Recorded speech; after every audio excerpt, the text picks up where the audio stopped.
GoCast no ar. Hoje para falar sobre a decisão jurídica no direito esportivo brasileiro que vem dando o que falar. A Justiça concedeu ao Atlético Paranaense o direito de cobrar sobre as transmissões de rádio. Vamos falar mais sobre isso? Convidamos o advogado especialista em direito desportivo Lucas Queiroz para estar aqui com a gente. Eu sou a jornalista Duda Strebe e está começando agora o GoCast, o podcast da GoManage, que fala de futebol de um jeito diferente. Já se inscreveu no nosso canal? Estamos no YouTube como GoCast GoManage. Toda terça tem um episódio novinho para você. Antes de eu chamar meu time que já está por aqui, tem um recadinho para você. Você sabia que a GoManage tem um curso para quem deseja ingressar no mercado da bola? É o Mídia da Vitória. Os jornalistas Norton Capel e José Pedro Villa-Lobos apresentam o papel estratégico da mídia num clube de futebol. E como a comunicação exerce poder de influenciar comportamentos, decisões e sentimentos de torcedores e imprensa. Um excelente conteúdo para quem sonha em trabalhar no futebol além das 4 linhas. Acesse o link e garanta presença no Mídia da Vitória. Mídia da Vitória é o curso da GoManage e você tem desconto especial, claro, acessando e usando o nosso código promocional Mídia da Vitória. Te inscreve e participa. Agora sim, deixa eu chamar meu time. Já estou vendo aqui Luiz Henrique Nunes, nosso CEO da GoManage, Norton Capel, jornalista. Ele nos bastidores, a direção é de José Pedro Villa-Lobos. E agora sim, boas-vindas ao Lucas. Tudo bem com você, Lucas? Tudo bem, uma boa tarde, bom dia, boa noite para todos aqueles que estão acompanhando este podcast. É uma satisfação enorme poder participar e, de alguma forma, contribuir com vocês e com todos aqueles telespectadores e aqueles que estão ouvindo o podcast também. Já vejo o GoCast como uma referência no meio esportivo e me deixa muito feliz em poder participar deste programa com vocês. O prazer é todo nosso, que legal. Agora vem cá, você tem atuação no direito desportivo contratual, empresarial, civil, trabalhista, internacional, tributário. Agora tem também atuações no futebol, vôlei e tal. O advogado já foi mais tranquilo no meio esportivo, não? Vocês estão tendo bastante trabalho atualmente, não é, Lucas? Sim, sim. Com todo o crescimento do mercado esportivo, existe a necessidade, obviamente, de uma assessoria jurídica em cada um dos pontos. Então, nós estamos diante de cifras maiores, cada vez mais, e de cada vez mais situações novas. A exemplo da SAF, a exemplo do mercado de apostas, tudo isso requer um trabalho do jurídico, né? Seja dando orientação, seja eventualmente contribuindo para elaborar alguma legislação. Então, esse trabalho do jurídico é de extrema importância para que o futebol siga uma linha cada vez mais profissional e siga a melhor linha para a resolução de qualquer conflito e qualquer situação que venha a dificultar a continuidade do esporte.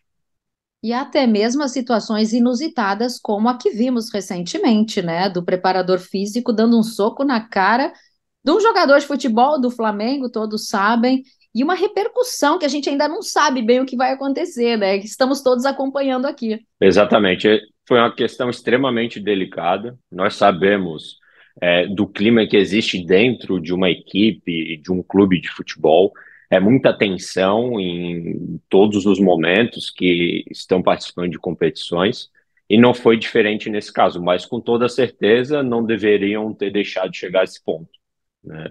Seja, na minha opinião, o clube tentar intervir antes, seja com prevenção, orientação aos seus profissionais, seja desde o momento em que ele observou que já existia alguma insatisfação de ambas as partes, tanto do preparador físico quanto do Pedro. Então, faltou prevenção. Eu sei que é muito difícil, né, pensando internamente no clube, mas sim deveria ter uma prevenção, assim como existe prevenção contra a homofobia, existe prevenção contra violência entre torcedores. Tudo bem, Lucas? Tudo bem, Luiz Henrique? Prazer falar Legal. contigo. Prazer te reencontrar. Nos encontramos na Confute retrasada, né? Exatamente. Legal. Obrigado por estar aqui com a gente.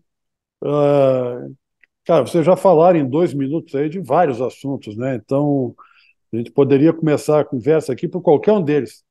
Mas eu vou seguir naquela questão, né? O momento do futebol brasileiro realmente é legal para quem é da área jurídica, porque está tendo aí uma enorme necessidade de aconselhamento, de cuidar com riscos, né? Que envolve cada um dos negócios que se fazem. E você citou aí questão de ligas, das SAFs, né? O futebol brasileiro ele passa por um momento que é legal para o investidor. Quer dizer, o investidor está de olho no futebol brasileiro para investir aqui, né? E eu lembro, né, o Textor do Botafogo, há um tempo atrás, aí ele deu uma super entrevista reclamando de tudo, né?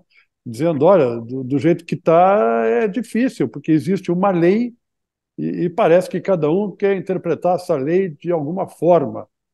E ele se via preocupado, pô, de repente eu venho aqui com um propósito para o Botafogo, eu posso ter que, né, segundo o entendimento de algum juiz, ter que pagar uma dívida que não era o momento adequado para pagá-la, né? Então, ele falou claramente da questão da insegurança jurídica, né? Como é que se vê isso tudo, assim, o futebol brasileiro preparado para receber esse monte de gente que está de olho aqui, querendo investir, querendo aplicar seu dinheiro? Existe um ambiente confortável e tranquilo para que se faça isso? Luiz Henrique, eu penso que é o seguinte: qualquer inovação, ela demanda um tempo de adaptação. E não vai ser diferente no futebol. E as inovações, elas têm que vir justamente para o crescimento. Então, trata-se de um amadurecimento do mercado para que, de fato, ele esteja pronto. Então, ainda que aguardássemos 10 anos para instituir a SAF no Brasil, não estaríamos preparados. Porque a gente se prepara com o carro andando. O futebol funciona muito dessa forma, o mercado de negócios funciona muito dessa forma, então não é possível estar preparado totalmente para receber uma inovação. A SAF é uma inovação, ela é muito importante, principalmente para que investidores estejam pelo menos um pouco mais confortáveis para investir no Brasil. É claro que existem muitas situações de interpretações da lei. Inclusive, sobre a interpretação da lei, o próprio responsável pelo projeto de lei mencionou que a lei ela foi feita para SAFs e os benefícios da lei devem ser atribuídos às SAFs. Então, qualquer dos benefícios contidos dentro da lei da SAF, de acordo com o próprio responsável pelo projeto de lei, ele tem que ser atribuído à SAF. Então, existiu recentemente uma decisão no sentido de que seria aplicado o direito à recuperação judicial apenas para os clubes que são SAF, né? Existe um entendimento nesse sentido, assim como existe um entendimento contrário. Então, ao longo do tempo, tanto o entendimento do judiciário quanto o entendimento do mercado, eles vão chegar a um equilíbrio. Mas por ser algo muito novo, os magistrados da Justiça Comum ou da Justiça do Trabalho, eles estão recebendo uma legislação totalmente nova e de um assunto que pouco dominam. Se formos verificar dentro do judiciário brasileiro, aqueles magistrados, desembargadores que têm um conhecimento aprofundado do direito desportivo como um todo, são poucos. Então, existe todas essas nuances que dificultam inicialmente. concordo com o Textor que muitas coisas têm que mudar e melhorar, mas entendo que sim, o pontapé inicial deveria ter sido dado assim como foi dado. E muitas coisas estão mudando. A profissionalização, né, a questão do compliance dentro do futebol, acho que é muito importante, isso inclusive é trazido pela lei da SAF. Então existem muitos pontos importantes que foram colocados em prática já. E é assim, né? Toda mudança necessita de um tempo para se tornar madura, né, o suficiente. Mas quando se trata de um assunto legal, é perigoso. É perigoso. Exato. Imagina você investir numa SAF e, de repente, um magistrado, um desembargador, como você disse, que não tenha o conhecimento que se espera ou que não teve a atenção que se espera na questão da lei, ele, de repente, joga no teu colo uma dívida de não sei quantos milhões de reais. E aí, como é que tu faz? Como é que tu faz? Exato. Existe realmente uma insegurança jurídica que coloca preocupação e talvez até desistência por parte de alguns de investir, até que isso se torne alguma coisa de mais consenso, de melhor entendimento por parte de todos, né? Eu vejo Exato. essa questão como bem delicada.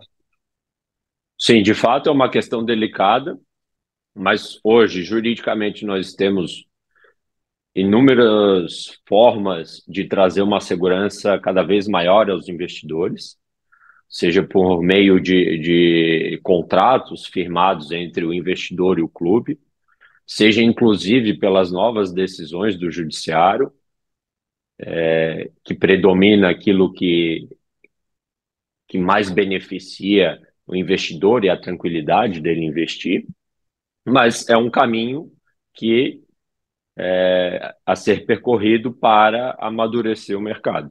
Então, indiscutivelmente, as coisas têm que ser mais amadurecidas para que, de fato, tenha-se aí uma segurança plena. Lucas, obrigado por estar conosco. E a minha pergunta, eu queria voltar um pouco aí ao início, e até a Eduardo trouxe aí o caso do jogador Pedro, de uma enorme repercussão. E quando se busca informações oficiais do clube envolvido, a gente não encontra informações oficiais sobre se o preparador físico do Flamengo foi realmente demitido por justa causa, não foi, a multa aplicada ao Pedro, quanto foi. Nesse momento que se fala tanto nessa questão da parte de apoio jurídico, tu não achas que precisaria ter mais transparência nessas questões para o torcedor, para os sócios dos clubes ou até para a imprensa? Porque se a gente levar em consideração que hoje todos clamam por transparência, o futebol ainda não é muito fechado nessas coisas, e isso tem dica jurídica? Os advogados trancam isso ou não?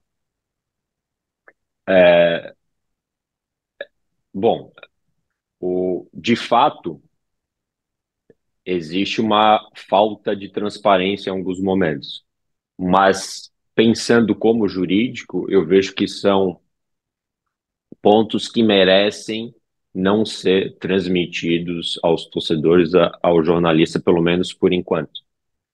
É uma situação extremamente delicada, que envolve a carreira de um atleta, que envolve um clube e cifras bastante altas, né? Se eu não me engano, o Flamengo queria vender ele por 40 milhões, né? Existia uma oferta de 35 milhões.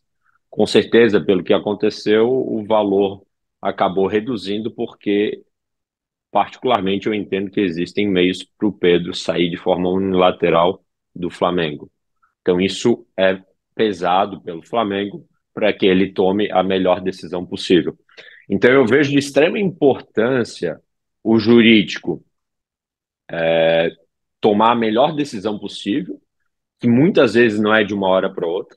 Muitas vezes ele precisa que todas as partes estejam tranquilas para decidir a respeito daquilo, porque eu acredito que o caso do Pedro vai se resolver por meio de um acordo entre as partes, que não vai ser o Pedro querendo sair por meio de uma rescisão indireta, mas sim o Pedro ajustando um valor de rescisão menor do que aquilo que o Flamengo estava querendo.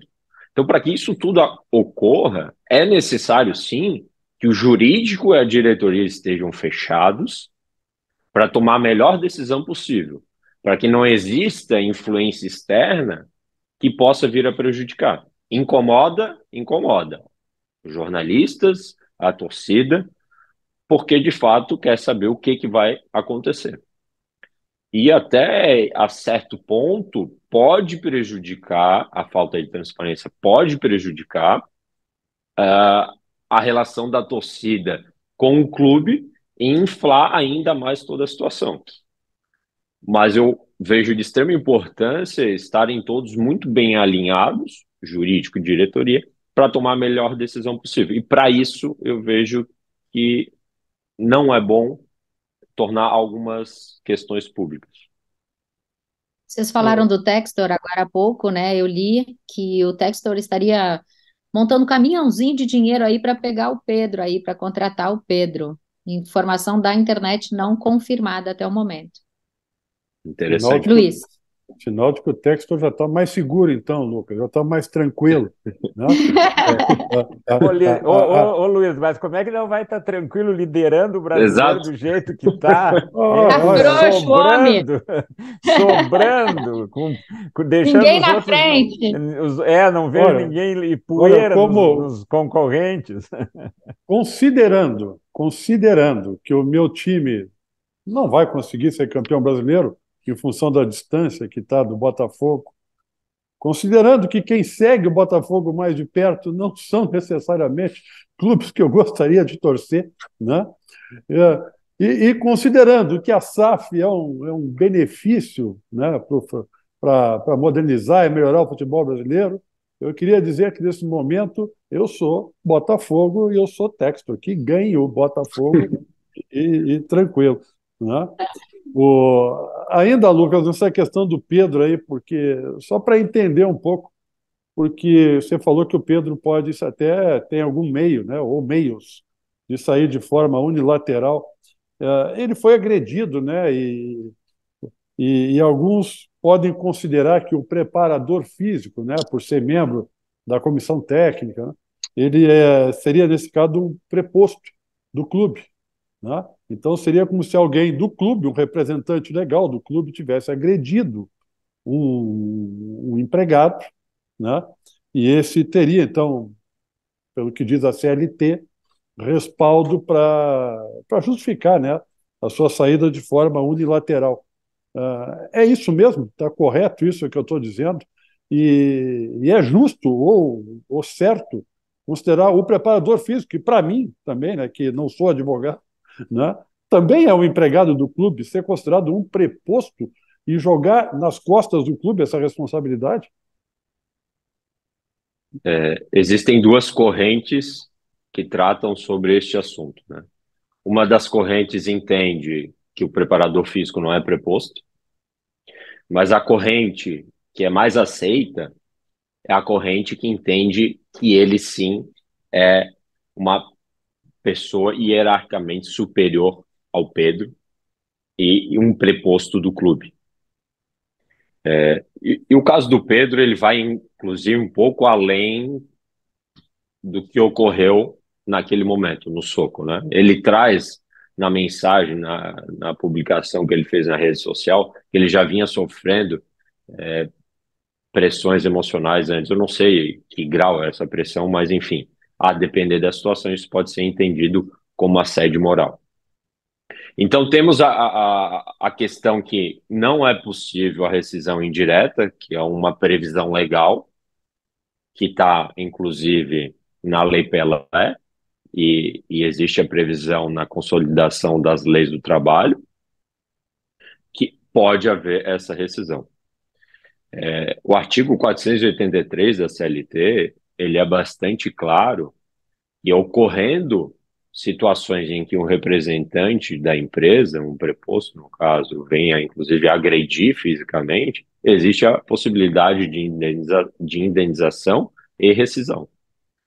E trazendo para a realidade do futebol, a Lei Pelé, ela também traz essa possibilidade da rescisão indireta com pagamento de indenização.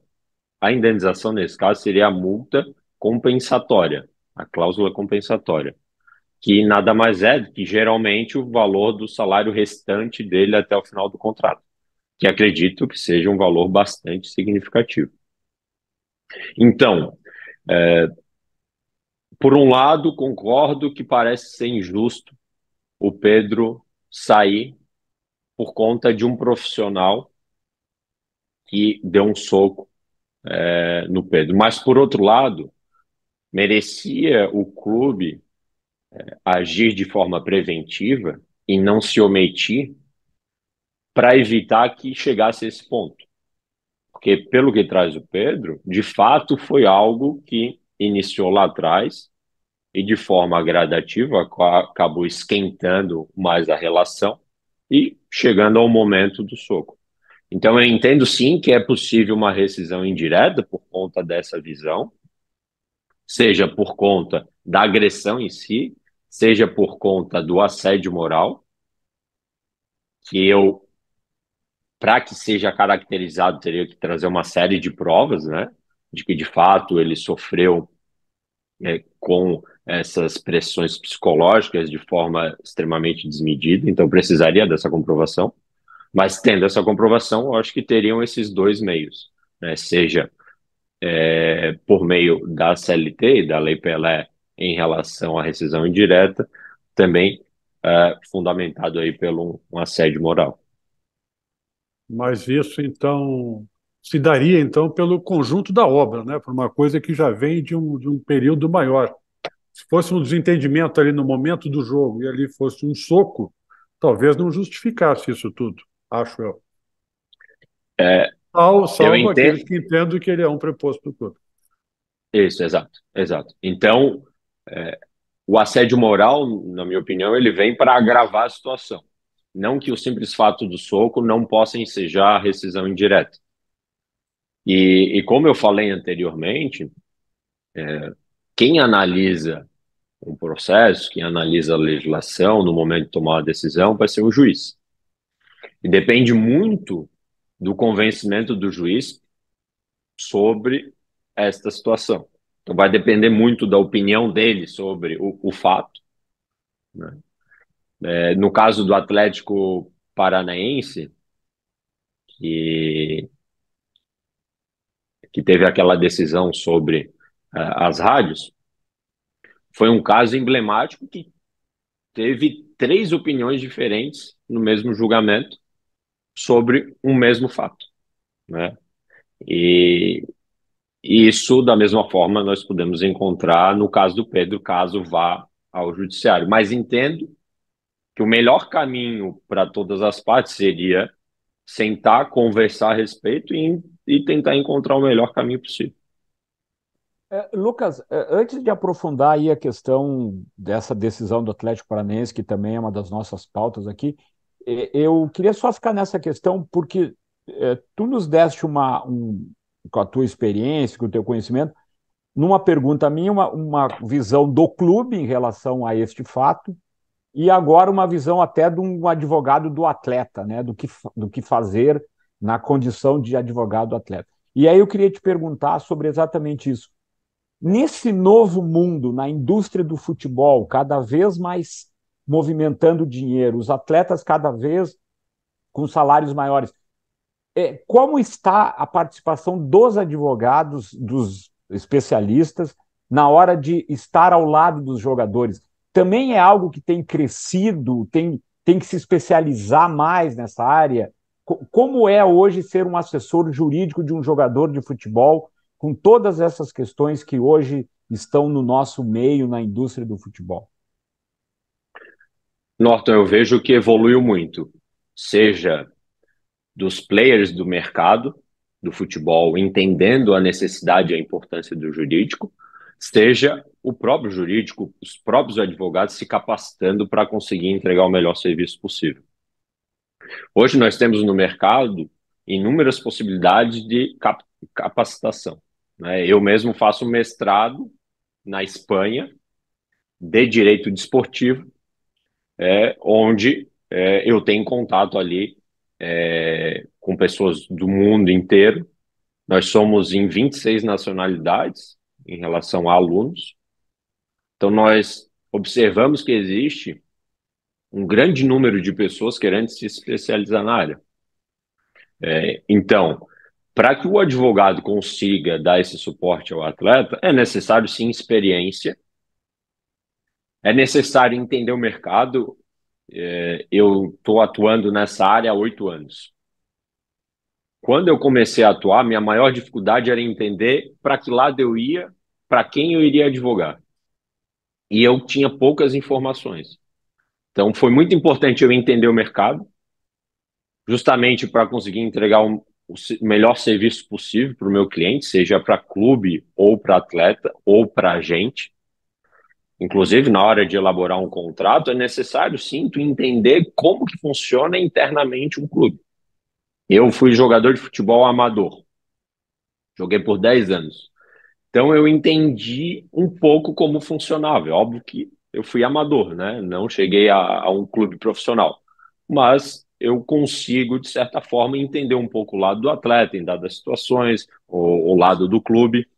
Então, para que seja possível a atuação de um jurídico para o meio esportivo, capacitação, sem dúvida, que vem aumentando bastante no Brasil.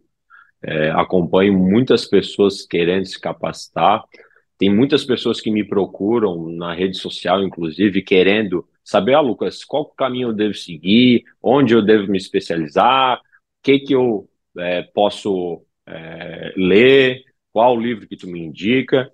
Então, existe sim um mercado aquecido, mas é um mercado nichado, ou seja, para que você consiga entrar nesse mercado, existe a necessidade de nadar bastante para conseguir passar a arrebentação, mas digo que é um mercado bastante prazeroso.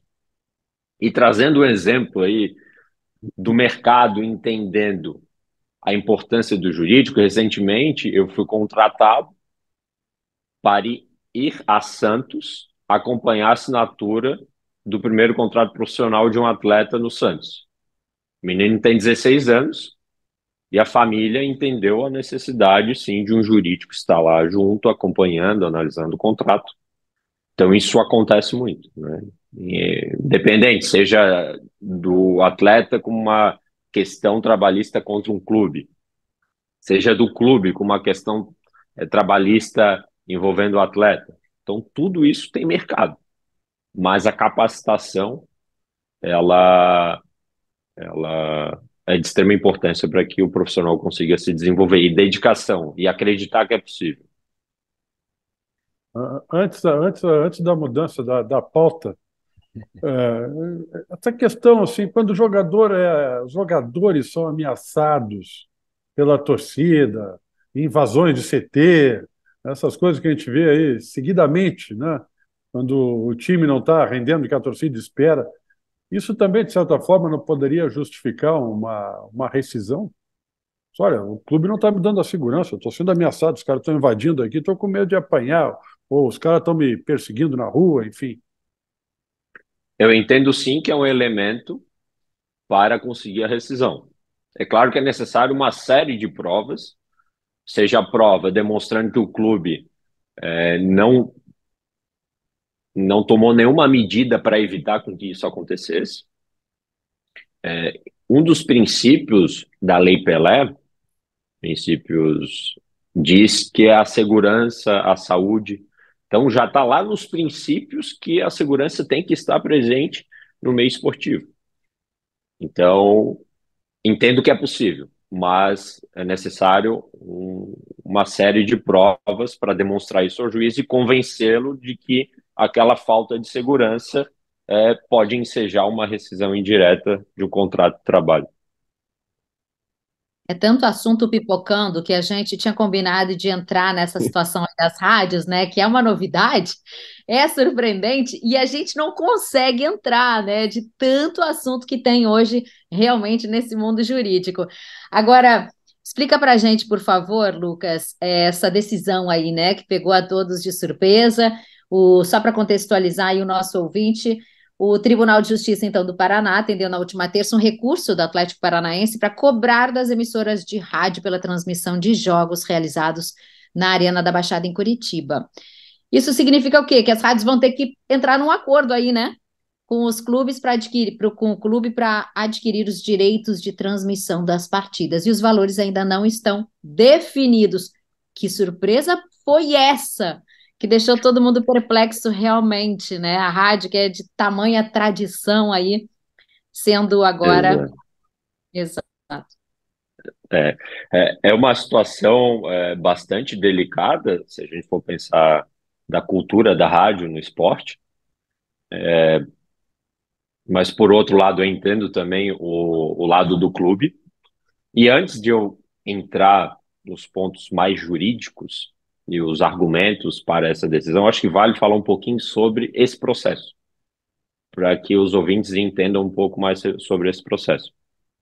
Esse processo é de 2008, é uma ação condenatória de obrigação de não fazer, ajuizada pela ABERT, Associação Brasileira de Rádio e Transmissão, e a AERT, que é a Associação do Estado do Paraná. E houve uma outra ação também da Rádio Transamérica. Por que eles ajuizaram uma ação contra o Atlético Paranaense? O Atlético Paranaense, no mesmo ano, publicou e comunicou às rádios que ele passaria a cobrar o valor de 15 mil por partida ou 456 mil por 38 partidas, para que a rádio tivesse o direito de transmitir aquela partida. Então, a partir disso, iniciou-se o processo. Inicialmente, as associações obtiveram êxito, então, elas conseguiram uma liminar para abster o Atlético Paranaense de não cobrar mais esses valores, ou seja, o Atlético Paranaense inicialmente não podia mais cobrar.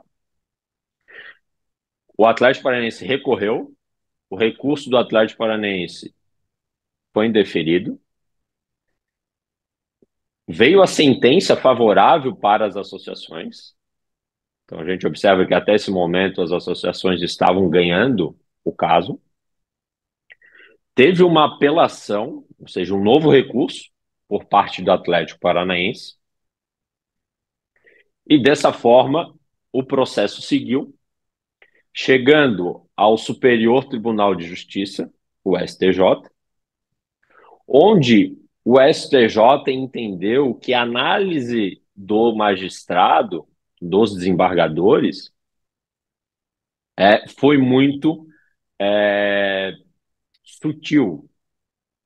Ela pouco se aprofundou no caso para julgar daquela forma. Com isso, o processo que estava no STJ voltou para o tribunal, para que o tribunal novamente decidisse.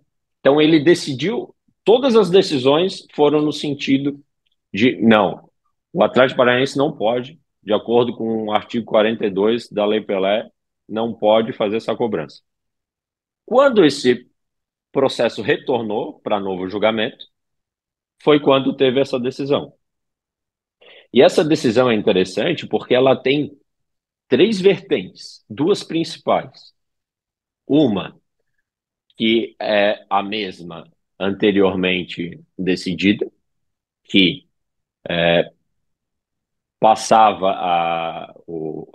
que o Atlético Paranaense não poderia cobrar das rádios, né? Então essa é uma vertente. A outra vertente, que acabou sendo vitoriosa, é que sim, é possível cobrar das rádios. E por que toda essa discussão, né? Isso nos faz pensar que a lei é pouco clara, né, nesse sentido. Porque se existe uma discussão de 15 anos sobre um artigo de lei, basicamente, não é só sobre isso, mas um artigo de lei resolveria o caso, falta um pouco de clareza.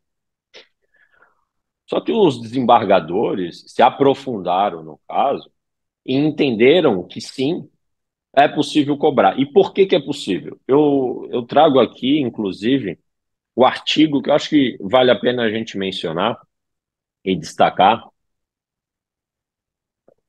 O artigo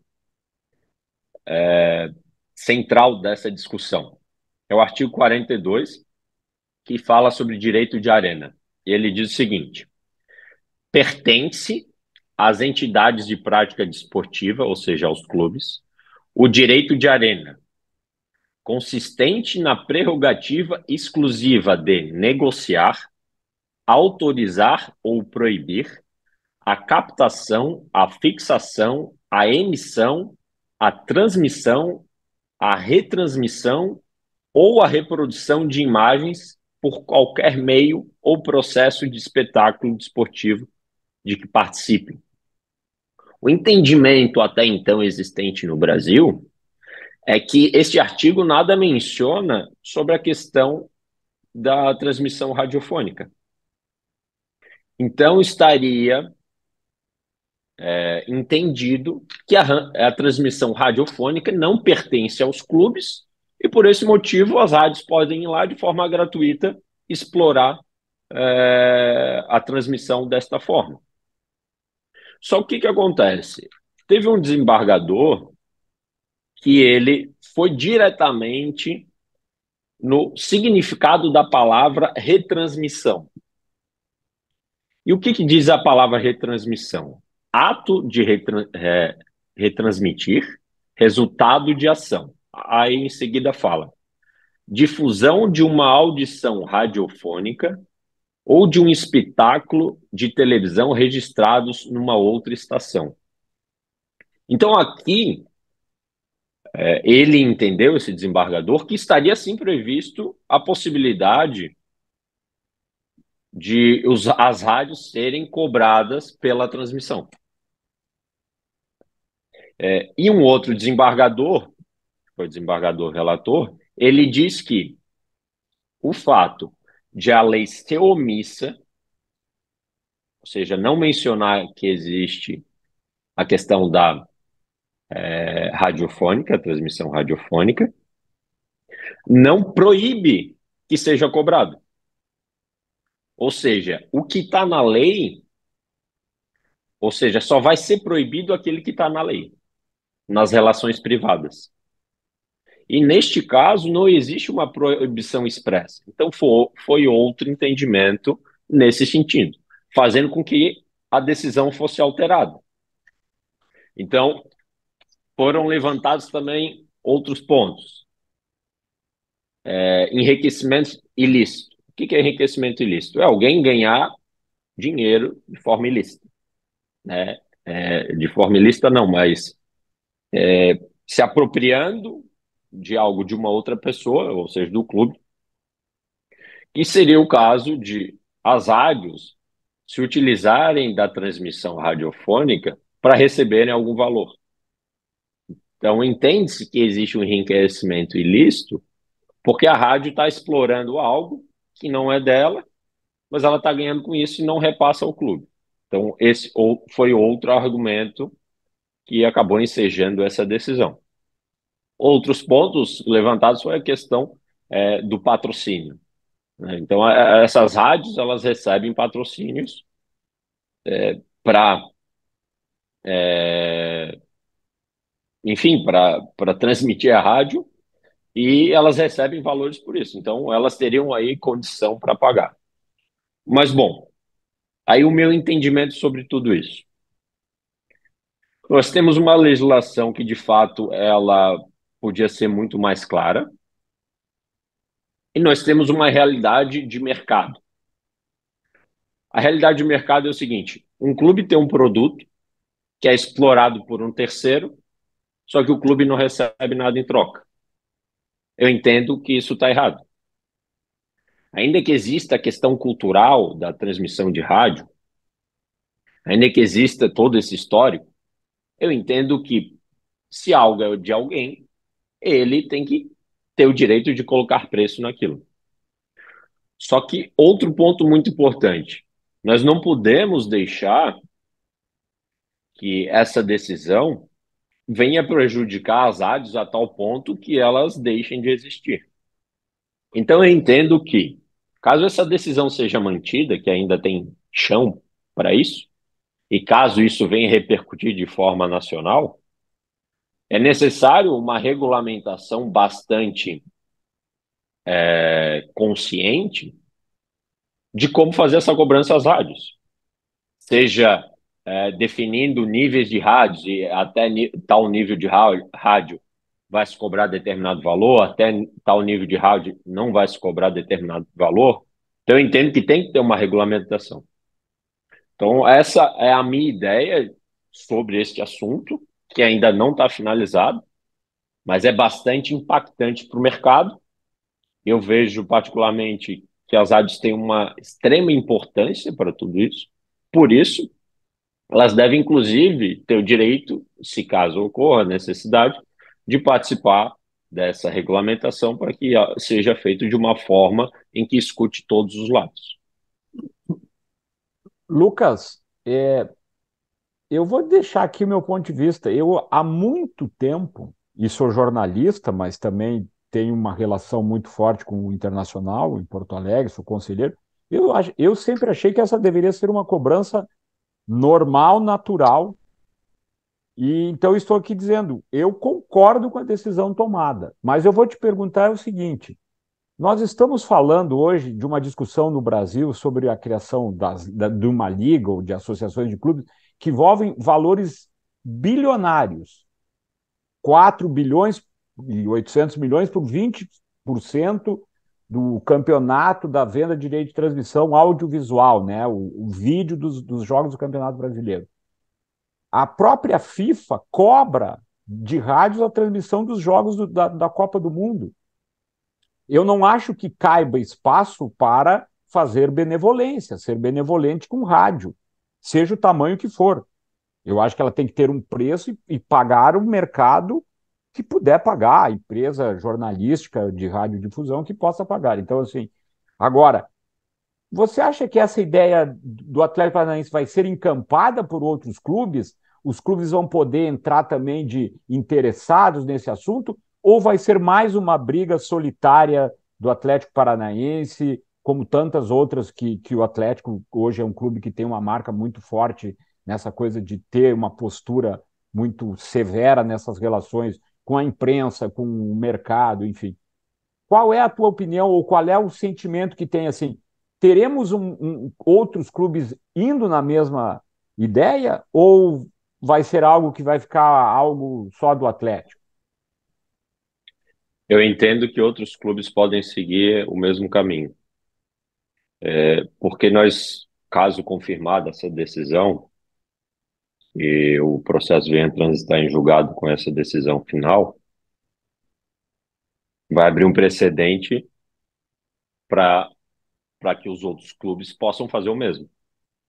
Então, esses outros clubes podem simplesmente cobrar dessas outras empresas, porque não existe uma vedação em lei, e aí pode acontecer a mesma coisa, né? Essas outras empresas de rádio vinham ajuizar uma ação contra, vamos dizer, o Palmeiras.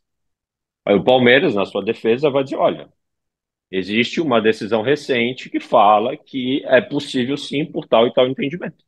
Aí vai depender, obviamente, do magistrado responsável por esse processo, a análise e verificar isso. Mas pode acontecer também de essa decisão vir a repercutir nacionalmente de alguma outra forma para que a prática do mercado se altere. Eu acho sim que é possível, até porque os clubes precisam de dinheiro, né? E é um produto dele.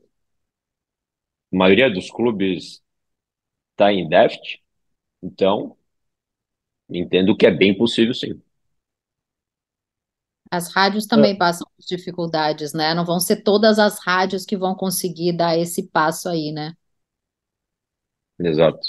Exatamente. Esse é um ponto bastante delicado. é delicado e Luiz, segue, eu sei, segue, acho que tu segue. vai. Não, tu vai continuar, mas eu só queria fazer, aproveitando que eu falei das ligas, numa ideia conceitual, se poderia também incluir nesse novo momento do futebol brasileiro uma negociação coletiva dos clubes em relação a rádios que possam comprar as transmissões. Também isso pode ser previsto nesse futuro que está chegando no futebol brasileiro, que é uma nova realidade? Isso estar num pacote de venda e ir ao mercado e vender, por exemplo, o Campeonato Brasileiro para a rádio A, B, C, D, E, que tenha poder econômico, como falou a Eduarda, é um caminho ou ainda isso não é vislumbrado a médio prazo? Eu não vejo isso estar muito em evidência no mercado, essa possibilidade. Mas, por outro lado, eu vejo sim que é possível.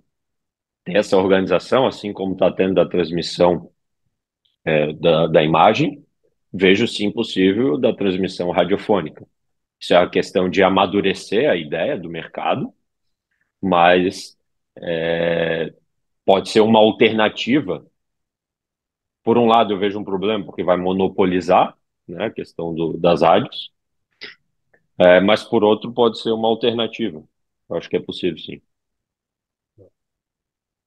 Eu acho que essa questão ela é tão polêmica que eu acho que ela só poderia partir mesmo de alguém como o Petralha, né? Acho que essa não é uma briga do Atlético, é uma briga do Petralha, né? E eu vejo que outros dirigentes, talvez, claro, quando tudo se tornar transitado e julgado, é isso mesmo, tem jurisprudência, tem tudo, aí fica mais fácil de outros seguirem, né, a mesma decisão. Mas muito dirigente ainda vai pensar nisso, porque é uma questão política. Aí aquela rádio, o cara vai falar mal dele, ou vai falar bem dele, o cara depende da opinião daqueles jornalistas, né, para falar sobre a sua gestão, sobre o time, sobre a próxima eleição. Tem tanto aspecto envolvido nisso, né? A rádio também pode dizer, olha, vocês são muito conhecidos, porque eu estou aqui falando de vocês o dia inteiro, né? Cobrindo treinamento, entrevistando o jogador, falando dos feitos do clube. É muito polêmico isso. Agora, eu quero dizer que eu concordo plenamente que tem que cobrar alguma coisa. O que cobrar exatamente? Aí é questão de regulamentar, como tu disseste. O que cobrar, né? Cobra o que bem entender. Um quer cobrar 15 mil por jogo, o outro quer cobrar 150. Né? Tem que ter algum parâmetro, alguma regra para isso. Mas hoje, mais do que, além de não cobrarem nada das rádios, os clubes têm custo.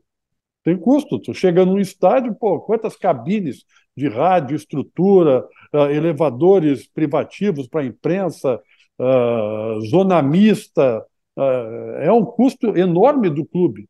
E é mais do que justo que aquele clube, no mínimo, né, seja ressarcido pelo investimento que a própria rádio exige que ele faça, porque se ele não fizer, sofre crítica. Né? Então, é uma discussão, né? Tem o lado social. Quantas pessoas não podem pagar para ir ao jogo? Sequer pode pagar por um pacote de pay-per-view, aí só consegue assistir no rádio. Polêmico. É polêmico, mas não cabe, né, que isso caiba, na minha opinião, somente nas costas do clube, porque esse papel social, essa obrigação, não é só do dono do espetáculo ou daquele cara que tem o conteúdo, que é o clube. Né? Essa é o meu entendimento. Agora, que legal essa visão do Luiz, né? Porque o Norton e eu somos jornalistas, o Luiz já foi dirigente de um grande clube, então tem uma visão, fala com propriedade, né? De um outro jeito. Interessante, muito interessante. E polêmico, né? Porque assim, não vamos chegar a um consenso. Eu não tenho dúvida de que não chegaremos a um consenso, né? Porque tem muitas coisas ainda a ser trabalhadas, especialmente essa questão do valor, né? Faz toda a diferença. Exato. Mas o Luiz até citou aí a cultura, né? A própria defesa que a ABERT faz, a própria associação lá das rádios do Paraná, fala numa questão que a rádio está na cultura, que faz parte da cultura do povo brasileiro. Mas eu acho que, assim como tudo na vida, e a jurisprudência, né, Lucas, também evolui, e ela é muito baseada até na vida do momento de um país, de uma sociedade. o futebol hoje é uma indústria, e na indústria não se pode ter esse tipo de, e volto a dizer aqui a minha opinião, não se pode ter esse conceito de que você entrega de graça algo que tem um valor bilionário, algo que movimenta somas gigantes de valor, tem todo um envolvimento. O Luiz falou o custo para um clube. Então, assim, eu também não acho que seja essa a melhor defesa. Eu acho que tem que buscar um acordo, mas os clubes sim têm que ganhar. E eu gostaria que mais clubes aderissem, tentassem pressionar, colocassem como alternativa de receita, até para empatar. Pode ser que não seja uma receita, obviamente, muito menor que uma televisão, mas que pelo menos pagasse os custos de profissionais, de jornalistas, que vão estar no estádio consumindo coisas que um serviço. Então, desde que saiu essa decisão, é algo que eu já tinha há muito tempo. Eu fiquei feliz com a decisão e acho que é por aí mesmo o caminho. Não se pode ter esse tipo de ficar no passado, né? O futebol brasileiro hoje, fomos eliminados agora, o Brasil, não é por quem eu tenho grande torcida, mas a seleção brasileira feminina foi eliminada na Copa do Mundo, tem todo um desejo de investimentos, mas o investimento passa por todos que ganham com o futebol. E uma rádio, quando vem de uma transmissão esportiva, de uma partida, de um campeonato, ela ganha muito dinheiro, sim. Então, eu acho que é um equilíbrio que nós precisamos, né? Eu acho, Norton, que é essa a questão, né? A Duda falou muita rádio passa, as rádios também passam por dificuldades e algumas não terão condições. Aí é do negócio, né? Em qualquer segmento da vida, em qualquer negócio, alguns estão muito bem sucedidos e outros não estão, né? Eu acho que as rádios elas têm lucro. Elas têm lucro. Se não tivesse lucro, eu não acredito. Eu não acredito que tivéssemos uma rádio transmitindo há anos partidas de futebol com prejuízo. Eu não acredito. Essa rádio não estaria mais transmitindo jogos, né? Ninguém suportaria pagar não sei quantos profissionais e a estrutura que as rádios têm que ter por conta um serviço social. Isso não rola. Na minha cabeça não rola, né? Então, eu acho que eles têm lucro. E a Duda citou aí que eu já fui dirigente, né? Uma das coisas, enquanto dirigente, foi recriar a rádio do clube, né? Enquanto eu estava recriando, né? Estávamos reconstruindo a rádio do clube, pô, o ouvidinho do cara que ouviu um monte de coisa, de pessoas de rádio. Mas qual é, cara? Vai fazer concorrência para gente? Vai não sei o quê. Eu não dei essa resposta naquela época. Poderia dar, só vou te ajudar a fazer um trabalho social. Qual é o problema? Estamos todos pelo social. Não, estavam preocupados com a concorrência. Vai tirar meu espaço? Isso aqui é bom para mim, tu vai querer pegar um pedaço? Então, isso mais do que justifica cobrar das rádios, sim. Ou que se faça, então, um pente fino nas rádios. O que tu está faturando com a tua rádio, que seja o balanço da rádio seja transparente. Tu vai dividir, tu não pode ter lucro, né? Tu quer fazer um trabalho que é social, então é sem fins lucrativos, né? Tu paga os teus custos e acabou, né? Ou então não é social coisa nenhuma, como a gente sabe que não é social. Não é social. Era da cultura, era da cultura. Era da cultura do Brasil jogar bom futebol também, já não joga há 50 anos, né? Então, antes a gente transmitia alguma coisa legal, agora a gente não transmite mais nada, né? Então, Já chutou o balde agora. Pronto, falei. Porque os meus colegas aqui são jornalistas. Eu não sou jornalista, não. Eu sou empresário. Eu não consigo ficar imaginando que eu vou ficar fazendo caridade o tempo todo. Ninguém Eu aguenta o fico tempo com todo. peninha das pequenas rádios, assim como os pequenos clubes, né? A gente está falando, claro, né, de clubes grandes que têm um super potencial, que cobram, têm patrocinadores, mas enfim, estou pensando nas pequenas rádios. Nosso tempo está ruindo. Preciso perguntar antes para o Lucas sobre as apostas esportivas que agora são regulamentadas. Precisamos saber o que muda, porque muita coisa, muito clube brasileiro aí, ó, com Posso? esses patrocínios. Por favor, Luiz. Já aproveitar que o Penda está virado para o balde, deixa eu complementar a tua pergunta. deixa eu continuar na pergunta, Lucas, disso tudo, porque até tu me corrige se eu estiver errado. É 18% do faturamento líquido das bets, né? E mais 30% do valor que o apostador vai ganhar. Isso não é demasiado? Isto está de acordo com o mercado, já que essas bets são mundiais, está de acordo com o que é praticado lá fora? Ponto. De fato, está acima do que é praticado lá fora. Anteriormente, existia aí uma ideia de cobrar 16%. A medida provisória foi publicada agora, dia 25 de julho, trouxe 18%, que é um valor bastante alto, né? E além dessas duas taxações, seja no imposto de renda sobre o valor recebido pelo apostador, que tem isenção até R$ 2.112 do valor que ele vir a receber. Mas a partir disso, aí tem a cobrança dos 30% de imposto de renda. Esse é um outro ponto que eu acho que também tem que verificar como que vai ser essa cobrança. É, a princípio vai ser direto retido em fonte, mas eu acho que devem tomar atenção a esse ponto.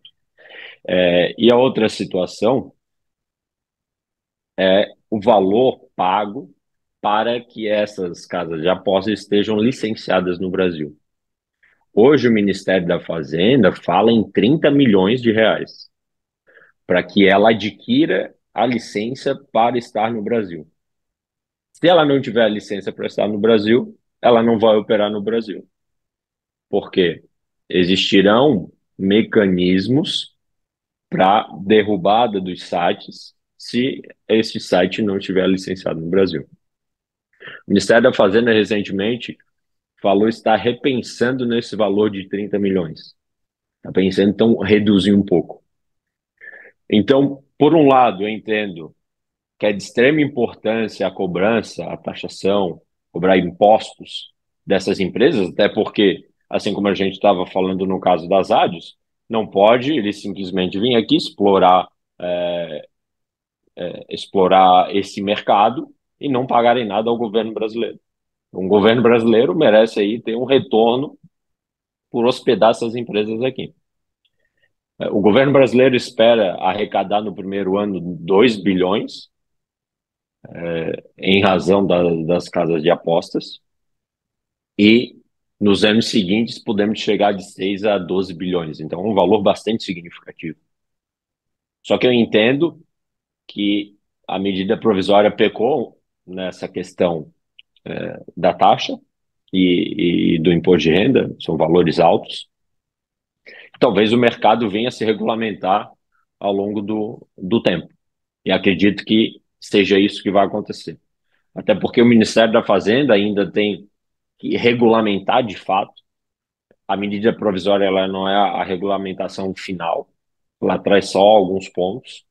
Então, existe a necessidade de uma regulamentação maior, mais específica e atendendo aí a necessidade, seja do apostador, necessidade da empresa, e tomar cuidado para não assustar as empresas, porque a gente hoje observa que as empresas, as bets, ajudam e muito os clubes com os patrocínios. Então tem esses dois lados. Sobre essa questão, rapidamente, e sobre os valores, né? Também acho que tem uma questão aí, né? O Golcast aqui, a gente sempre que pôde cobrou também essa regulamentação, achava que era algo fundamental para o país e por tudo que envolve justamente as bets. E acho que talvez nesse primeiro momento tem um pouco de um retroativo aí, né? Pelos anos que elas realmente estiveram no mercado sem pagar nada. E acho que vai ter essa regulamentação mesmo. E que bom, né? Já são mais de 50 emendas à medida provisória que cria aí a cobrança nas bets. Então a gente vai acompanhar aqui, mas ótimo esse esclarecimento. Só para entender. Pode falar, Luiz, fica à vontade. Não, para eu entender, assim, o apostador paga, mesmo que seja retido na fonte, ele acaba tendo que declarar, né, que ele recebeu tanto de prêmio, coisa parecida. Tem que ter o batimento do que ele declarou com o que foi abatido mesmo que diretamente na fonte. Mas isso não cria uma série de problemas nas declarações e malhas finas.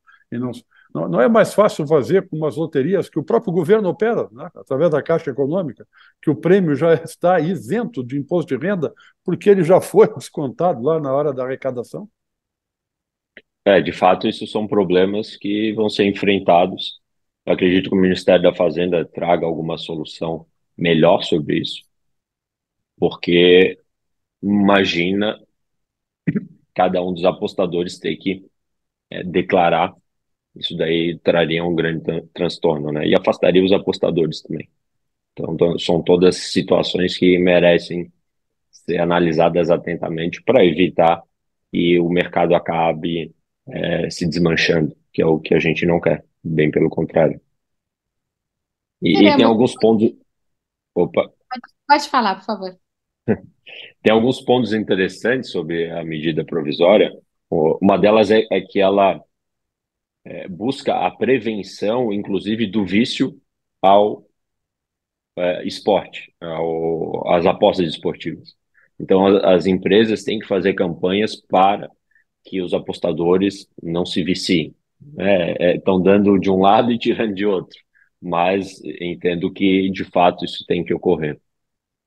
Outra questão curiosa é que aquelas apostas que não forem retiradas depois de 90 dias, elas vão para o FIES, e a partir de 2028, esse valor que hoje vai para o FIES, lá na frente vai para o Tesouro Nacional.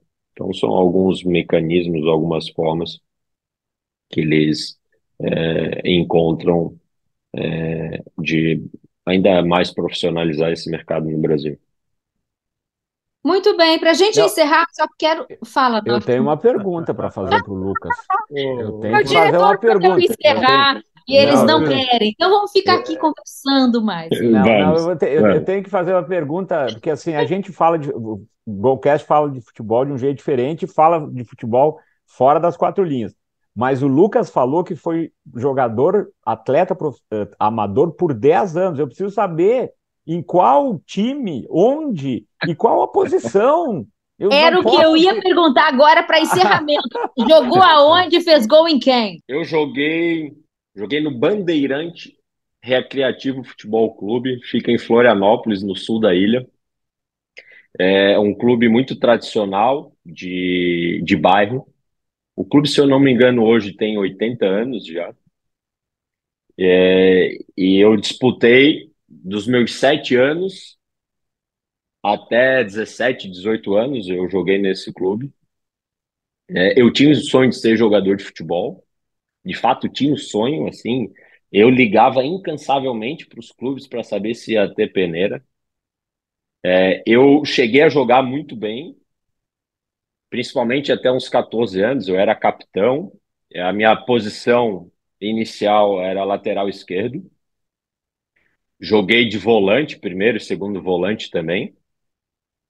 Joguei de zagueiro e jogava de goleiro na categoria inferior, que o goleiro podia ser mais velho. Então, eu passei esses longos anos, inclusive fazendo viagens. Eu fui a um campeonato que eu tenho um carinho enorme de ter participado, em Nova Prata, no Rio Grande do Sul, onde a gente disputou com o Internacional, o Grêmio. Foi muito legal. Nós Terra do ficamos em Norton. alojamento. Terra Ah, do é? Norte. Terra do Olha que legal. Norton. Ah, tudo Ah, combinado. Essa que pergunta, já loucura, sabia do Lucas. Eu sou campeonato. natural de Nova Prata. Que loucura, que O bacana. Norton, quando ligou para ele para combinar a entrevista, vai dar esse toque.